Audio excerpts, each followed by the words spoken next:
नांदेड़ से लड़ रहे हैं, इस तरह से पोस्ट घूम रहे हैं, क्या सच है? देखिए, अगर पोस्ट घूम रही है तो पर्सन भी कुछ होगा उसके अंदर सच्चाई उसमें। और पोस्ट घुमाने वाले जो है वो मेरे नांदेड़ के अहम जिम्मेदार जो है वो लोगों ने ये पोस्ट डाले हैं, क्योंकि उन्हीं की ख्वाहिश है कि नांदेड़ से इस बार लोकसभा का इलेक्शन हमने लड़ना चाहिए करके। नांदेड़ हमारे लिए एक बहुत इंपॉर्टेंट सेंटर है, वहाँ पे मजलिस को बहुत मकबूलियत मिली थी, बहुत अच्छा लोगों का प्यार मिला था जब महाराष्ट्र में पहली मर्तबा मजलिस आई थी। सबसे ज़्यादा कॉरपोरेटर्स हमारे नांदेड़ में ही हुआ करते थे।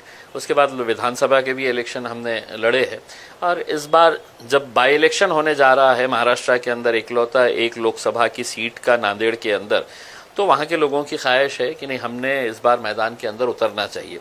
एक तरीके से अगर देखा जाए तो लोगों के अंदर एक बहुत नाराज़गी है, चिढ़ है कि पूरे महाराष्ट्र के अंदर इकलौता एक मुस्लिम एमपी था, उसको हराने के लिए जिस तरीके से राजनीतिक साजिशें की गई है, पैसे का इस्तेमाल किया गया है, तो अब लोगों के अंदर उस चिढ़ को देखते हुए कहीं ना कहीं ऐसा लग रहा है कि नहीं, इम्तियाज़ अली ने इलेक्शन लड़ना चाहिए करके, तो हम उतरेंगे मैदान के अंदर, किस्मत आजमाएंगे। दो ही चीज़ हो सकती है, या तो आप हारते हैं या जीतते हैं, देखेंगे। ओवैसी साहब ने आप पर भरोसा रखकर आपके ऊपर ही सौंपा है कि आप कहाँ से लड़ेंगे, तो आपने वही माहौल क्यों चुना या वही विधानसभा का गढ़ क्यों चुना? देखिए, लोकसभा की एक ही बाई इलेक्शन की सीट आई है, वहाँ के जो सिटिंग एमपी है उनकी डेथ के बाद ये बाई इलेक्शन होने जा रहा है।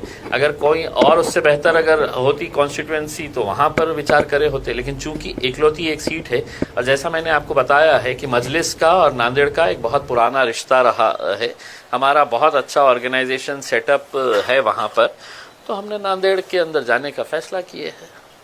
आप और जरांगे की मीटिंग हुई थी, वहाँ पर कुछ अहम मुद्दों पे चर्चा हुई, तो कौन से मुद्दे थे और उसके बाद आपने ये ठान लिया कि हमें वहाँ से लड़ना है? देखिए, मैं जरांगे पाटिल साहब से पहली मर्तबा मिला हूँ ऐसा नहीं है। जब उन्होंने अपना आंदोलन शुरू किया था उस वक्त भी मैं उनके गांव गया था। यहाँ पे जब वो एडमिट थे तो 2 मर्तबा मैं हॉस्पिटल जाके उनसे मुलाकात की थी। और इस बार यकीनन जब इलेक्शन के करीब अगर राजनीतिक पार्टी के लोग अगर एक दूसरे से मिलते हैं तो कोई मौसम के बारे में चर्चा नहीं करते हैं। नेचुरल है कि पॉलिटिकल उसके ऊपर ही चर्चा, और जो सोशल माहौल जो चल रहा है महाराष्ट्र के अंदर, इसी के बारे में चर्चा हुई होगी उसमें, और हमने करे है। और आकर जो भी हमारी चर्चा हुई है हम बाहर आकर बताया है लोगों को, मीडिया के सामने भी हमने, आपने सवाल किया हमने जवाब दिया, हम क्यों आए थे, कैसे आए थे करके। लेकिन जरांगे ने एक बात की थी कि मुस्लिम और मराठा इकट्ठा आएंगे तो सत्ता परिवर्तन हो सकती है। देखिए, जरांगे पाटिल साहब की एक बात मुझे पसंद आई थी, उन्होंने कभी भी मतलब ये नहीं कहा है कि किसी एक जात के ऊपर, उन्होंने कहा कि हम जात और धर्म के ऊपर उठकर हम सभी लोगों को समाविष्ट करना चाहते हैं जिन जिन लोगों के साथ नाइंसाफ़ी हुई है करके उसमें। और एक अच्छी बात यह है कि जैसा मैं जरांगे पाटिल साहब के बारे में यही कहूँगा कि देखिए, एक समाज, किसी एक मामूली सा आदमी, एक सादा सा आदमी गाँव का उसके पीछे अगर जा रहा है तो कहीं ना कहीं उसकी जो प्रामाणिकता है अपने समाज के प्रति, इस वजह से पूरा समाज एक आवाज़ के ऊपर उठ के उसके पीछे जा रहा है।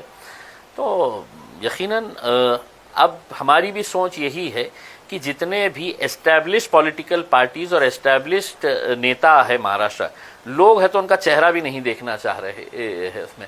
आप खुद देखिएगा, अभी जो हुकूमत के अंदर बैठे थे, लोगों ने वोट किसको दिया था, हुकूमत में वो जाके किसके साथ बैठे हैं, किसके साथ दोस्ती कर लिए, किसके साथ गले मिल लिए है करके, तो लोगों का विश्वास अब राजनीति के ऊपर से ही ख़त्म होता जा रहा है। तो उनको एक ऑल्टरनेट देने के लिए हम सोच रहे हैं क्यों ना एक नया एक समीकरण तैयार किया जाए करके। सिटी का क्या माहौल है, क्योंकि अपने यहाँ पर जो कैंडिडेट्स है एमआईएम की ताकत यहाँ पर अच्छी है, तो उसके बाद कहाँ पर कौन से उम्मीदवार देंगे, इस तरह से क्या?